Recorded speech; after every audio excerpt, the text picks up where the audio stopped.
कुलधारा एक ऐसा गांव जो एक ही रात में गायब हो गया। करीब 300 साल पहले यहां 1500 लोग बिना कोई निशान छोड़े अंधेरे में ही खो गए।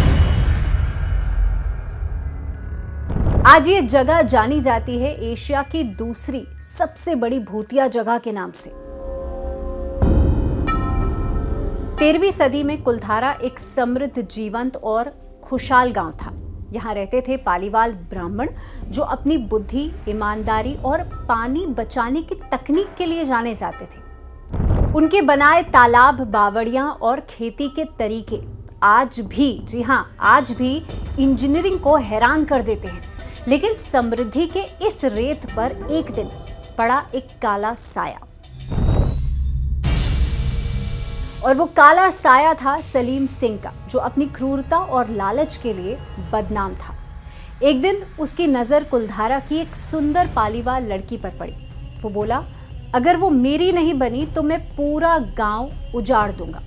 गांव के लोग ये अच्छे से जानते थे कि वो जो कहता है उसे करने से पीछे नहीं हटता, और उसी रात उन्होंने लिया एक ऐतिहासिक और रहस्यमय फैसला।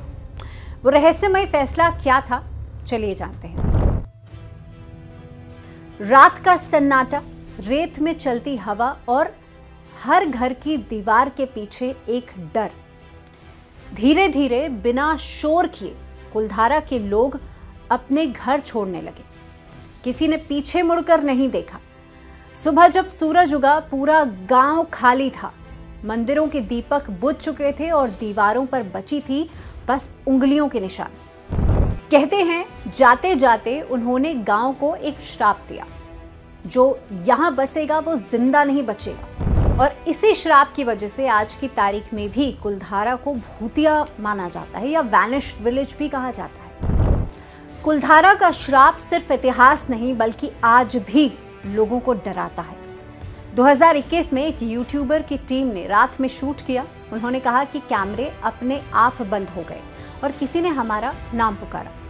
ऐसा ही एक हादसा हुआ 2022 में। 2022 में दो युवक जो रात में यहाँ रुके थे। कहते हैं कि कुलधारा में कोई रुकता नहीं है, लेकिन ये युवक रात को वहाँ रुके, अगली सुबह मृत मिले।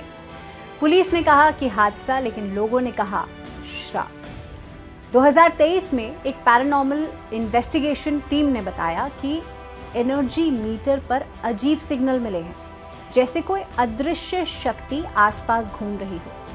आप कुलधारा अगर जाएंगे तो आपको ये महसूस होगा कि आसपास ऐसी एनर्जीज हैं। आसपास आपको कोई दिखेगा नहीं, लेकिन हाँ, वो एनर्जीज, वो शक्तियाँ आपको आसपास महसूस होती हैं। ऐसा मैं नहीं कह रही हूँ, ये रिकॉर्ड्स में है। जो लोग वहाँ जाते रहे हैं या जो लोग वहाँ होकर आए हैं वो बताते हैं। अब बात करते हैं इतिहासकारों की। तो इतिहासकारों का कहना है कि पालीवालों की जाने की असली वजह थी भारी कर, यानी कि कर्ज, पानी की कमी और सत्ता के लिए बढ़ता अत्याचार। लेकिन सवाल वही है, अगर ये सिर्फ इंसानी कारण थे तो 300 साल बाद भी यहां कोई क्यों नहीं बस पाया है? वैज्ञानिकों की बात करें तो वैज्ञानिक कहते हैं रेगिस्तान की हवा और तापमान का फर्क आवाजें पैदा करता है। पर जो लोग वहां गए हैं उनका कहना है कि वो सिर्फ हवा नहीं थी। आज कुलधारा को राजस्थान सरकार ने एक संरक्षित स्मारक के रूप में घोषित कर दिया है। दिन में सैलानी यानी कि टूरिस्ट वहां जाते हैं, सेल्फीज लेते हैं, घूमते फिरते हैं, लेकिन जैसे ही सूरज ढलता है गांव का गेट बंद कर दिया जाता है, क्योंकि उनका मानना है कि रात तो कुलधारा की ही होती है। रेत की बहती हवा, टूटे घर और हर दीवार पर एक अधूरी कहानी।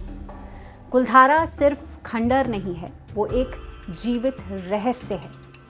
300 साल बीत चुके हैं पर कुलधारा आज भी खामोश है। रात में जब हवा चलती है तो दीवारों के बीच से एक आवाज आती है, हम कहीं गए नहीं हैं, बस दुनिया से छिप गए हैं।